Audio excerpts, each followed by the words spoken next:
The alarm had been shrieking through the Zelthari research station for 3 hours when Haley finally assembled her emergency response team. As head of xenobiology, she'd overseen the containment of dozens of dangerous specimens, but nothing compared to the Vorthika creature from the death world of Krell-9, apex predator of a planet where everything evolved to kill.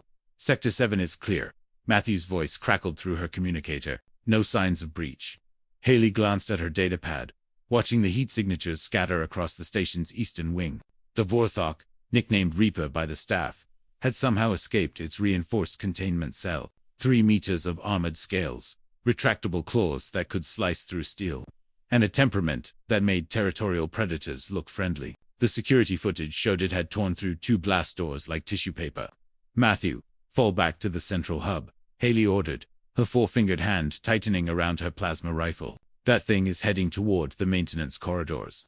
"Copy that," Matthew replied. There was something oddly calm in his voice, that infuriating human tranquility that made no evolutionary sense. Haley had worked with Matthew for 6 months now, ever since the station hired him as a groundsman to maintain the habitat domes. He was efficient, quiet, and possessed that peculiar human trait of finding danger merely interesting rather than terrifying. The search team moved through the corridors, in tight formation, 2 Zelthari guards, and Karuz, the station's security chief. Every shadow seemed to hide razor-sharp death. The Vorthok's tracking chip had gone dark 20 minutes ago, probably crushed or removed by the creature itself. "Contact," Karas hissed, his translator rendering the sound into galactic standard. "Heat signature. Corridor 12-B." They rounded the corner, weapons raised, and found ... nothing. Just streaks of green ichor on the walls where the Vorthok had brushed past. Haley's pulse hammered in her throat. They were hunting blind now. "This doesn't make sense," one of the guards whispered. "It should have killed someone by now. That's what they do." Haley couldn't argue. Vorthoks were killing machines, engineered by evolution to dominate. They didn't run. They didn't hide. They conquered through pure violence. So why was this one avoiding contact? Her communicator buzzed. "Haley," Matthew's voice again. "I found something in the greenhouse bay. You might want to see this." "Matthew, I told you to evacuate." "Yeah, about that. Just ... come to Bay 4, and maybe leave the weapons outside." Every instinct screamed trap. Kuros's scales rippled with alarm colors. "It's a lure," he said. "The human is compromised." But Haley had learned something about humans during Matthew's tenure. They didn't panic, and they didn't lie. If Matthew said to come, there was a reason. "Cover the exits," she told Karus. "I'm going in." The greenhouse bay's door hissed open, revealing rows of earth plants, a pet project. Matthew had started to make the place feel less sterile. Tomatoes, basil, something called lavender. The air was thick with the scent of soil and chlorophyll. And there, sitting cross-legged on the floor beside a raised garden bed, was Matthew, curled against his chest, head tucked under his chin like a contented house pet. Was the Vorthok. Haley's weapon nearly slipped from her hands. The creature that could tear through reinforced steel was purring. Its armored scales, which should have been bristling with aggression, lay flat and relaxed. One massive paw rested on Matthew's knee, claws fully retracted. "What?" Haley breathed, unable to form a complete sentence. "What did you do?" Matthew looked up, one hand absently scratching behind the Vorthok's ear ridge. "Oh, hey, found Reaper about an hour ago." He seemed stressed, so I figured he needed some quiet time.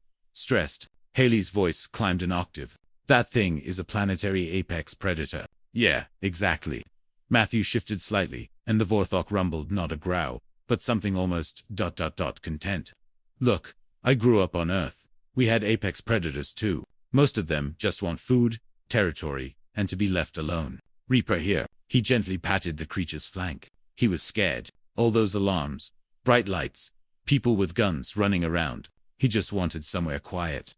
Haley stared. In all her years of xenobiology, across a dozen species and countless research papers, she had never seen anything like this. The Vorthok, the Reaper, was nestled against a human like it had found its safety. "He was injured," Matthew continued, pointing to a gash along the creature's side. "Probably happened during the escape. So I cleaned it, gave him some water, and he just ... sat down. Figured you all were busy freaking out, so I thought I'd wait until things calmed down." Karus appeared in the doorway, weapon drawn, then froze. His translator failed to render whatever sound he made. Haley finally managed. "How is this possible?" Matthew shrugged. that infuriating human gesture that meant everything and nothing. Humans have been living with apex predators for millennia. We domesticated wolves into dogs. We keep big cats as pets and people. Anyway, we learned that most predators aren't evil. They're just animals trying to survive. He looked down at the Vorthok, whose eyes were half closed in something resembling bliss. Sometimes the scariest things just need someone to not be afraid of them. The Vorthok's tail twitched, wrapping loosely around Matthew's ankle. Haley lowered her weapon. In the galaxy's vast catalogue of impossible things, perhaps the most impossible was this. A Deathworld predator finding peace with a Deathworld primate. Maybe that's what made humans so terrifying, not that they could fight monsters, but that they could befriend them. We're going to have to rewrite the entire behavioral profile, she muttered. Matthew grinned. Want to help me get him back to containment? I think he'll go if I ask nicely.